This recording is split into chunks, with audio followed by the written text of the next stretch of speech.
Good morning. আরও একটা নতুন সকালে সবাইকে জানাই অনেক অনেক শুভেচ্ছা। আমি প্রিয়াঙ্কা, আমার নতুন একটা ব্লগে সবাইকে অনেক অনেক ভালোবাসা। সকাল সকাল ঘুম থেকে উঠেই দেখো আমি হাঁড়িতে দুধ বসিয়ে দিয়েছিলাম, তার আগে কিন্তু আমার রান্নাবান্না কমপ্লিট। আর আমি ঘুম থেকে উঠি ভোর 5টায়। তারপরেই দেখো মোটামুটি এখন 6টা সাড়ে 6টা বেজে গেছে, আর আমি বিছনাটা তুলে নিয়েছিলাম।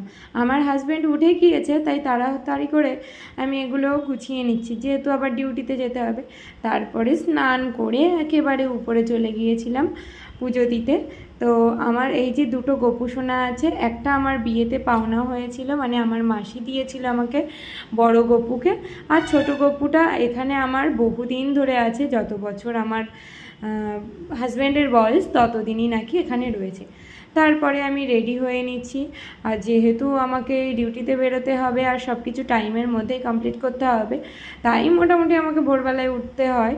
আর উঠেই মোটামুটি আমার রান্নাবান্না সব কমপ্লিট হয়ে যায়। তারপরে স্নান করে যতই হোক না কেন মুখের প্রিপারেশানটা তো নিতে হবে, তাই পন্স মেখেছি, যেটা আমি সবসময় ইউজ করি। আর তারপরেই একটা আমি সানস্ক্রিন মেখে নিলাম, যেটা তোমাদেরকে আমি লিঙ্ক শেয়ার করেছিলাম। তো তোমরা যারা যারা চাইছো আবারও তোমাদেরকে আমি শেয়ার করে দেবো। সানস্ক্রিনটা খুবই ভালো, 10 মিনিটের মধ্যেই মুখে অ্যাবজর্ব হয়ে যায়। তো তারপরেই আমি রেডি হয়ে বেরিয়ে পড়লাম। আর 5টা দেখো কত ফাঁকা ছিল। তারপরে মোটামুটি 8:30টার মধ্যেই আমি ঢুকে গিয়েছিলাম, এবং কিছু কাজ ছিল, কাজগুলো কমপ্লিট করে নিলাম। সারাদিন সেরকম আর কোনো ভিডিওর ক্লিপস নেয়নি, যেহেতু খুব চাপ ছিল। সন্ধ্যেবেলা দেখো বিধ্বস্ত অবস্থায় যেন বাড়ি যাচ্ছি, কারণ সারাদিন যা ধকল যায় আর এখন যা গরম, তাতে নিজেকে পরে মনেই হয় বিধ্বস্ত।